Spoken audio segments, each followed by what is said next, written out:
శ్రీమాత్రే నమః. నమస్కారం. సద్గురు జ్యోతిష్యాలయం వారి యొక్క ఫిబ్రవరి రాశి ఫలితాలు మనం తెలుసుకోబోతున్నాం. జాతకం అనగానే అందరికీ ఒక క్యూరియాసిటీ. ఈ నెల నాకు ఎలా ఉంటుంది, వ్యాపారం ఎలా ఉంటుంది, ఉద్యోగం ఎలా ఉంటుంది, ఆరోగ్యం ఎలా ఉంటుంది, అసలు నా పరిస్థితి ఎలా ఉంటుంది, అసలు జాతకాన్ని నేను ఎంతవరకు నమ్మొచ్చు, జాతకంలో విశేషాలు ఏంటి అంటే ఇక్కడ వచ్చి గోచార గ్రహస్థితుల్ని దృష్టిలో పెట్టుకొని అన్ని వర్గాల వారిని లెక్క వేసి, ఇది వచ్చి ఒక ప్రామాణికం అనమాట. ఈ లెక్క వేసి ఏ గ్రహాలు ఎలా ఎలా ఉన్నాయి, వారి యొక్క ఫలితాలు ఎలా ఉంటాయనే దాన్ని లెక్క వేసి చెప్పడమే ఈ యొక్క రాశి ఫలితాలు. ముందుగా మన యొక్క టీవీ ఛానల్ ద్వారా చూస్తున్నటువంటి ప్రేక్షక మిత్రులందరికీ కూడా శుభాకాంక్షలు. చాలా చక్కగా మమ్మల్ని ఆదరిస్తున్నారు చూస్తూ.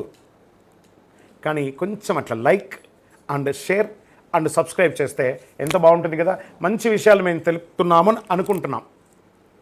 అది మీకు ఇది మంచిది అనిపిస్తే సబ్స్క్రైబ్ చేయండి. మీతో ఒక 18 మందిని సబ్స్క్రైబ్ చేయించండి. నమస్కారం.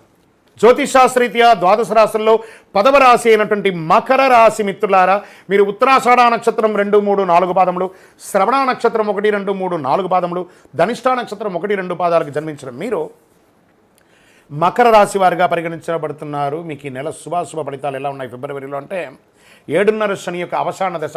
ఎన్నో రోజులుగా కష్టపడుతున్నారండి మకర రాశి మిత్రులారా. మీకు అన్నిటికీ ఉపశమనం అని చెప్పచ్చు. మంచి రోజులు వచ్చేసాయి. ఉందిలే మంచి కాలం ముందు ముందున అంటారు చూసారా పాటలో, అది మీకు మొదలయ్యింది.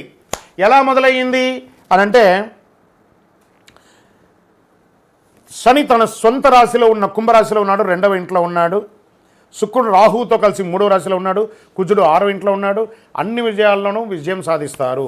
సమాజంలో ఉన్నత స్థాయి మిత్రుల పరిచయం అవుతుంది. ఇల్లు, వాహనం, ఆభరణం కొంటారు. పోగొట్టుకున్నవన్నీ తిరిగి వస్తాయి. బాల్ గోడ మీద కొడితే ఎలా ఉంటుంది, బౌన్స్ బ్యాక్ అంటారు చూసారా. మీరు పోగొట్టుకున్నవన్నీ తిరిగి 1000 రెట్లుగా శని భగవానుడు మీకు ఇవ్వబోతున్నాడు. Are you ready? Get ready మకర రాశి మిత్రులారా. చాలా అద్భుతాలు చూడబోతున్నారు. ఇక మీదట వచ్చే రోజులన్నీ మీవే. వివాహం కాని వారికి వివాహం, సంతానం కాని వారికి సంతానం, ఆభరణాలు కొనాలనుకున్న వారికి ఆహారం, ధన ప్రవాహం సంతృప్తికరంగా ఉంటుంది. కొందరు కొత్త వాహనం కొనుక్కునే అవకాశాలు ఉంటాయి. అనుకూలమైనటువంటి అదృష్ట అవకాశాలు రావచ్చు. ఆధ్యాత్మిక పట్ల భక్తి పెరుగుతుంది. పవిత్ర స్థలాలను సందర్శిస్తారు. విదేశీయ టూర్స్కు వెళ్తారు. బంధుమిత్రుల నుండి సమస్యలన్నీ తొలగిపోయి వీలైనంత ఎక్కువ అంటారు. భార్యాభర్తల మధ్య సఖ్యత పెరుగుతుంది. ఉద్యోగస్తులకి ప్రమోషన్, ఇంక్రిమెంట్ మొదలైనటువంటి వస్తాయి. పై అధికారుల నుంచి ప్రశంసలు, మీకు అవార్డ్స్ దొరికే అవకాశాలు, ఉత్తమ ఉద్యోగి అవార్డు కూడా పొందే అవకాశాలు ఉన్నాయి. సహ ఉద్యోగులు మీకు అనుకూలంగా ఉంటారు. వ్యాపారంలో నెల ప్రారంభంలో గణనీయంగా పెరుగుతుందని కూడా చెప్పచ్చు. అద్భుతంగా ఉంటుంది. లాభాలు క్రమంగా పెరుగుతుంది. అపరిచితులతో ఒప్పందాలు చేసుకోకండి. ఉద్యోగస్తులు బాగా సహకరిస్తారు. విద్యార్థులకి అద్భుతమైనటువంటి అవకాశం అని కూడా చెప్పచ్చు. ఆరోగ్యం బాగుంటుంది. వాహనం నడిపేటప్పుడు జాగ్రత్త. విదేశాలకు వెళ్ళి వృత్తి చేసుకోవాలనుకుని, విదేశాలకు సంబంధించిన వ్యాపారాలు చేయాలనుకున్న, విదేశాల్లో వివాహం చేసుకోవాలన్నా ఇది సమయం. మీకు వచ్చిన అడ్డంకులన్నీ తొలగిపోతాయి. రాజకీయ నాయకులకి యోగకాలం అని చెప్పచ్చు. కానీ మీ యొక్క డాక్యుమెంట్స్ ఉంటాయి చూసారా, దాని మీద జాగ్రత్తగా ఉండండి. షేర్ మార్కెట్ అద్భుతంగా ఉంటుందని చెప్పచ్చు. మీడియా రంగం వాళ్ళకి మల్టిపుల్ ఆపర్చునిటీస్ వస్తున్నాయండి. ఐటీ రంగం వారికి బాగుంటుంది. సర్వీస్ సెక్టార్లో ఉన్న వాళ్ళు, డాక్టర్స్, రీసెర్చ్ చేసే వాళ్ళకి, అడ్వకేట్స్, పోలీస్ డిపార్ట్మెంట్, ఇంకొక అన్ని రకాల డిపార్ట్మెంట్, డిఫెన్స్, అన్ని రకాల సర్వీస్ సెక్టార్, ప్రభుత్వ సర్వీస్ సెక్టార్లో ఉన్న వారికి ఇది చాలా బాగుంటుంది. ట్రాన్స్పోర్ట్ రంగం వారికి ఇది చాలా యోగం అని కూడా చెప్పచ్చు. విద్యార్థులు ఉన్నత స్థాయి చదువును చదువుతారు. మరి శుభదినాలు అనుకుంటే 1, 4, 7, 10 అని కూడా చెప్పచ్చు. చంద్రాష్టమం ఫిబ్రవరి 12, 2, 2005 7:35 సాయంత్రం నుండి 15, 2, 2025 5:44 ఉదయం 2:30 రోజులు చంద్రాష్టమం ఉంటుంది. కాబట్టి జాగ్రత్త. దస్తావేజులు జాగ్రత్త, వాహనం నడిపేటప్పుడు జాగ్రత్త, సంతకాలు పెట్టేటప్పుడు జాగ్రత్త. ప్రతి ఒక్కటి మీద దృష్టి పెట్టుకోండి చంద్రాష్టమ రోజులు. అదృష్ట సంఖ్య 3 మరియు 7.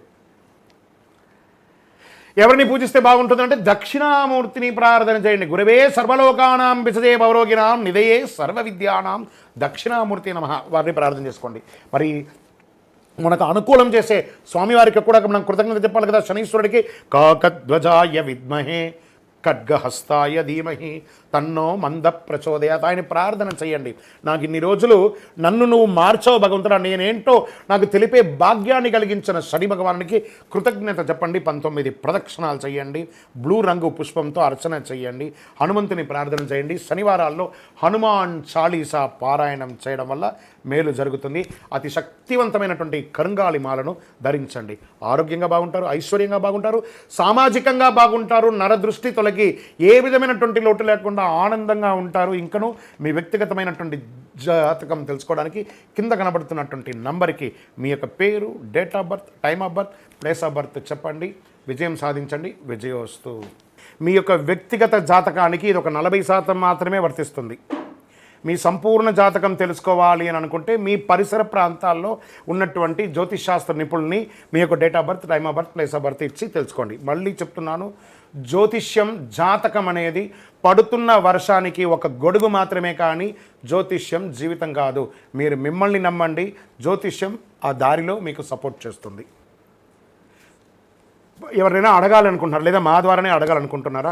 21 వయసు లోపు ఉన్న వాళ్ళు అడగకూడదు, చదువుకోవాలి విద్యార్థులు. 60 వయసు దాటిన తర్వాత మీరు అన్నీ అనుభవించేశారండి, అన్నీ తెలుసు మీకు. జీవితంలో అన్ని వర్గంలో ఉన్నటువంటి వసతులు, కష్టాలు, సుఖాలు అన్నీ పొందారు కాబట్టి మీరు దైవ ప్రార్థన చేసుకోండి, మీకు అన్ని మేలుగా జరుగుతుంది.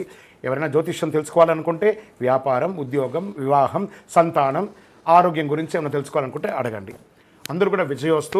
12 రాసుల ద్వారా తెలుసుకున్నటువంటి యొక్క మిత్రులారా, మీరందరూ కూడా ఆయురారోగ్య, ఐశ్వర్య, భోగభాగ్యాలతో ఉండాలని అఖిలాండ కోటి బ్రహ్మాండ నాయకుడు అయ్యప్ప స్వామి వారిని ప్రార్థన చేస్తున్నాను. తిరుపతికి వచ్చినప్పుడు మన యొక్క అయ్యప్ప స్వామి వారి 18 అవతారాల దేవాలయాన్ని దర్శనం చేసుకోండి. తిరుపతి రైల్వే స్టేషన్ నుండి, బస్టాండ్ నుండి 3 కిలోమీటర్ల దూరంలోనే ఉంటుంది. మీరందరూ యోగక్షేమంగా ఉండాలని ఆ అయ్యప్ప స్వామి వారిని ప్రార్థన చేస్తున్నాను. విజయోస్తు. వందే మాతరం, వందే మాతరం, వందే మాతరం. శరణమయ్యప్ప.